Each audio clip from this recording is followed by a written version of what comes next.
کسی کو اسی ماں نے سکھائی تھی وفائیں. ہم اہل ولا ہیں، اور ہم اہل ولا خدا کی بارگاہ میں وسیلے کے بغیر آگے نہیں بڑھتے. جب تک وسیلہ کامل، وسیلہ پاکیزہ خدا کی طرف سے ہمیں حاصل نہ ہو جائے. تو وسیلہ ہے جناب ام البنین، اس لیے کہ ایک شہید کی ماں کا مقام خدا کی بارگاہ میں کیا ہو سکتا.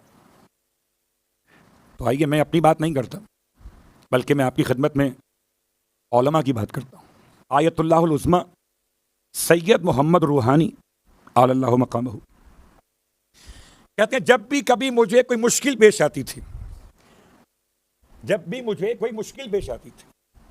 میں ایک توسل کیا کرتا تھا، نظر کرتے ہوئے، منت مانتے ہوئے. کیا کرتے تھے کہ میں یہ منت مان لیتا تھا میرا یہ مسئلہ حل ہو جائے تو میں کسی کو جناب ام البنین کی نیابت میں کربلا کی زیارت کے لیے بھیجوں گا.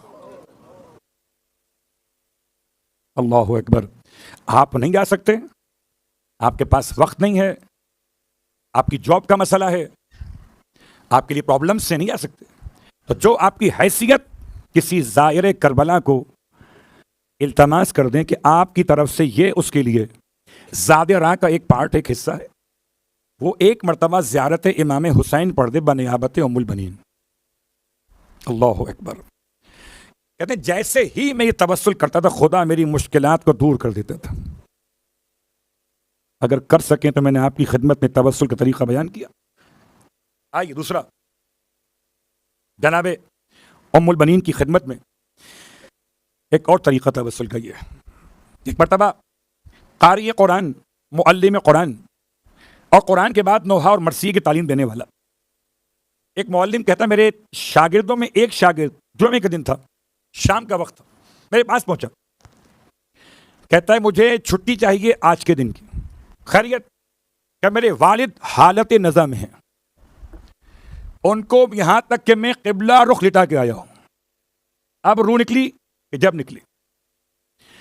یہ معلم کہتے ہیں میں نے اسے روک لیا، میں نے اس سے کہا کہ بیٹا آج جمعے کا دن ہے، غروب آفتاب کا وقت نزدیک ہے. جناب سیدہ فاطمہ زہرا سلام اللہ علیہا نے اپنے بابا سے اس سوال کیا تھا کہ وقت قبولیت دعا کون سا ہے؟ جمعے کا دن، غروب آفتاب کا وقت. تو بیٹا تم اسی وقت خدا کی بارگاہ میں اس کام کا ارادہ کرو کہ اگر خدا تمہارے والد کو صحت عطا کر دے تو تم 10 دن تک زیارت عاشورہ پڑھ کر مادر عباس کی خدمت میں ہدیہ کرو. کہتا ہے میں نے استاد کے کہنے پر ارادہ کر لیا، ابھی پڑھا نہیں ہے، ارادہ کیا ہے. کہتا ہے یہ جملے مکمل کر کے میں جب اپنے گھر پہنچا دیکھا کہ والد نماز عشاء کے لیے وضو کر رہے تھے. کہاں قبلہ رخ اس سے لٹا دیا گیا ہو مرنے کے لیے. بات واضح ہو رہی. تیسرا جملہ آپ کی خدمت میں، اگر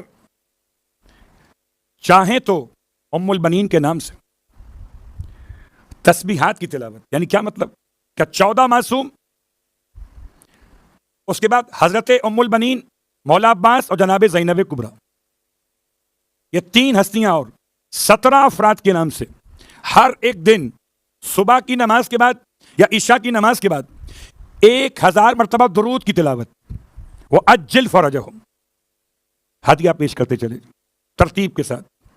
14 معصوم، جناب زینب کبریٰ، حضرت عباس، ام البنین، اپنی مشکلات کے حل کے لیے. مگر شرط یہ کہ یقین کامل کہ درود کی برکت سے خدا بڑی بڑی مشکلات کو حل کر دیتا ہے.